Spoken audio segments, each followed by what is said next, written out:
Hey everybody, welcome back to Tech Billy 83 here out on the Techstead in central New York, where the other day it was 80 and I was wearing shorts, and now it's like we're gonna freeze tonight, literally. So let's get into it. This here is a furnace project update. So here we have the grand old camper, the 33-foot fifth wheel.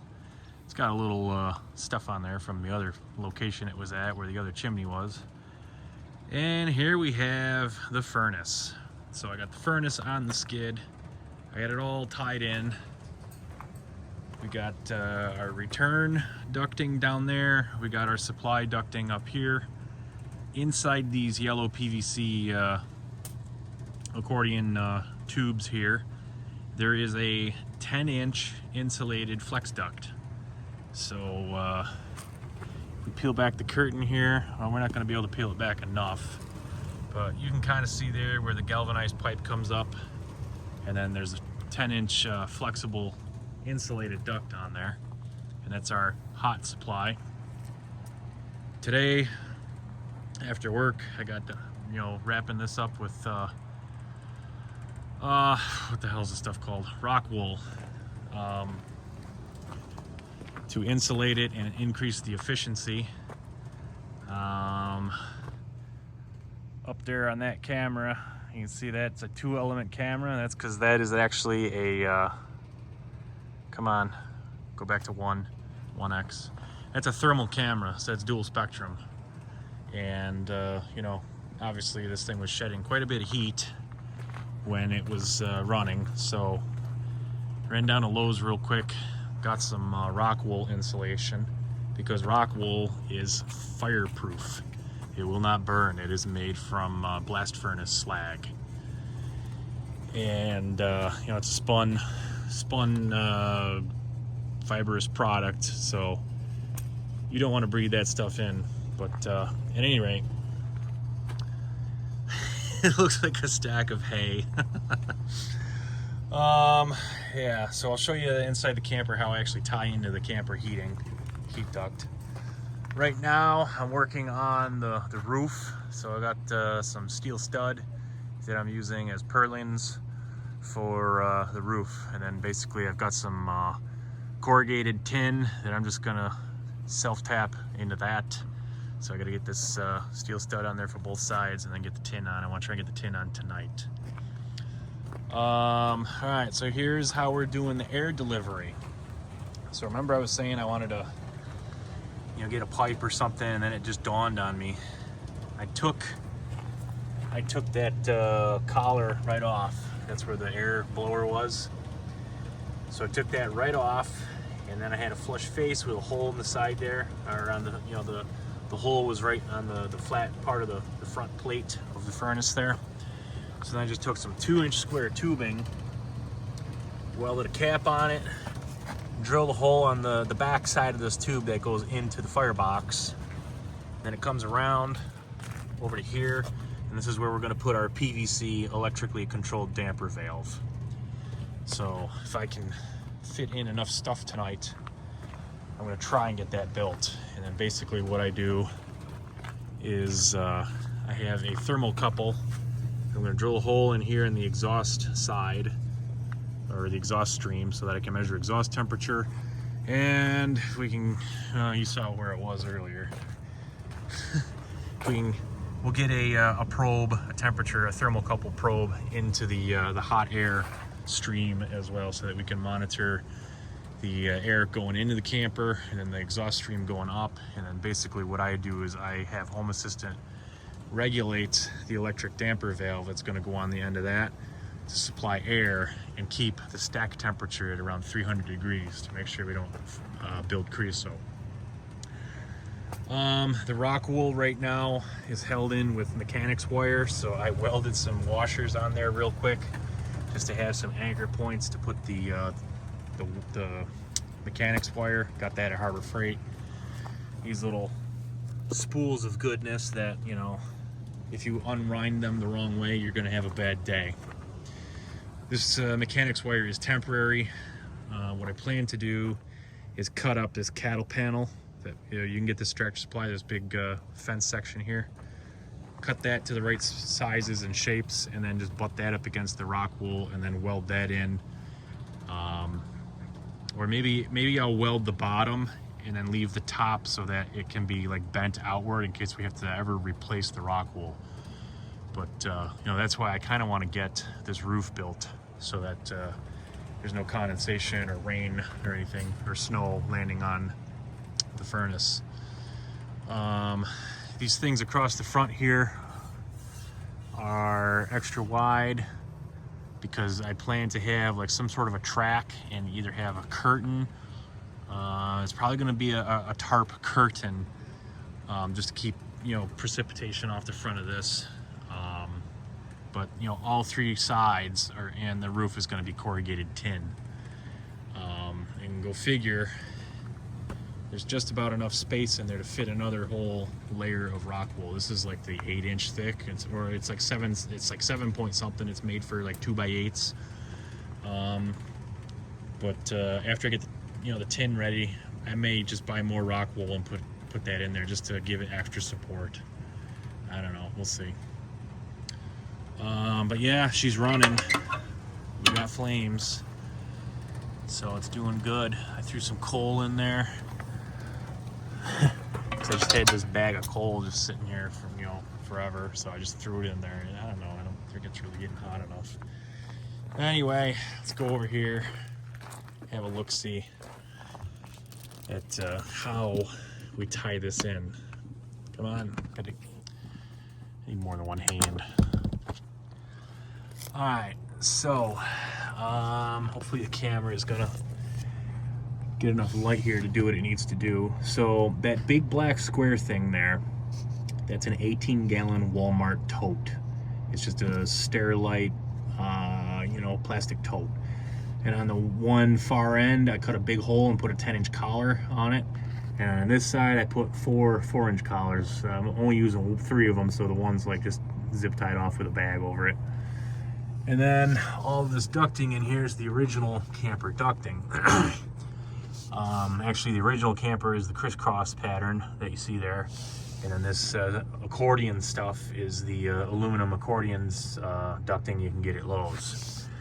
And then in there, I put a 4-inch coupler, flex duct coupler, and then just zip ties on either side.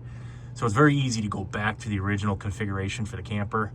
You know, you just undo the zip ties and, you know, just move the couplers around and then put the camper hoses back the way they were. Just, you know, be careful with it, you know, when you're doing it, so you don't, like, you know, fray the ends or rip it all apart. But I've had it apart, I think 2 or 3 times now. Well, one of them was this time when we moved the camper to a different spot on the property. So, but yeah, it is toasty warm. And then another point of information here, point of interest. So here's the heated water line that goes down 4 feet. That actually used to be for the chicken shed. The chicken shed used to be over here where we had the kitchen where we washed the eggs, but then we moved it over to the concrete pad. And so the water line is now repurposed for the camper. So everything kind of worked out by accident. But this here is a Wise outdoor smart switch. And I like using these to monitor and power heated water lines because the Wise smart switch has a built-in current transformer or current sensor, so it actually tells you how much electricity the hose is using. So it's a very good and, you know, bomb-proof way to verify that the hose is actually working, you know, because just because you plug it into a electric source and that light comes on in the end of the cable there, that doesn't mean that the hose is actually functioning. That's just an LED up at the head of the line. That's the thermostat down there. That's where the actual switch happens, you know, the actual, like, you know, wall switch metaphor, so to speak, to actually make the hose turn on, the actual heated element inside there. So that switch, I believe, activates at 45 degrees Fahrenheit. That's American units, not communist Celsius units. So it's supposed to turn on, but, you know, let's say you trusted it and it broke and it failed silently and you didn't know it. Well, using this smart switch, we know when it's drawing, you know, the 2.6 or 3 amps that these hoses normally draw. Actually, I think this one's a little less because this is only a 12-foot hose. The one in the shed is 25 foot, and that one draws 3 amps. I think this is like 1.6 amps of current. But it actually tells you, you know, I can read it in Home Assistant because the smart switch runs ESP home firmware. And, you know, it just comes in as, you know, data points and inputs and all that good stuff. So, you know, we got smoke coming out. I got to get the remaining steel stud on there. You know, all this metal you see here was just a industrial shelf. So I just, you know, stick welded that thing together with this little, you know, $80 inverter welder that I got at Tractor Supply. The only time this thing will actually function like a real welder is when you're using, come on, 3/32 rod. Anything larger and that just, it does not have the juice to make the rod chooch and actually burn. It'll just spark and annoy you, and you want to throw the thing against the wall. But if you use the 3/32 rod, it actually works like a welder. Like, you know, it actually like goes bzzz and welds. Yeah, so I got to scoot here and get working on the roof here. So I just wanted to give you a quick update of where we stand. I got to get this roof built. I got to get the automation started. I've got the relay board. I've got the thermocouples. I got everything I need. It's just a case of putting it all together. Actually, do I have everything I need? Because those thermocouples actually need like a little accessory board that goes with them. Ooh, I just remembered that. I think I might have bought spares for the other furnace, but I don't know for sure if I've got enough. Crap. Oh well. Alright, well, anyway. Hope you like what you saw here. I sure as heck like what I'm seeing and what I'm feeling when I'm toasty warm inside. It's yeah, it's working out well. I mean, it looks a little wonky right now, especially because it looks like a giant hay bale with smoke coming out of it. But you know, you'll have that on the bigger jobs. So got some more update videos for the layout coming up. Actually, you know, real quick here while I think of it, I got some enclosures. These are going to house the relays for the generator kill switch. You know, the relays that are actually going to interrupt the power supply to the water heater in the shed and the air compressor down below.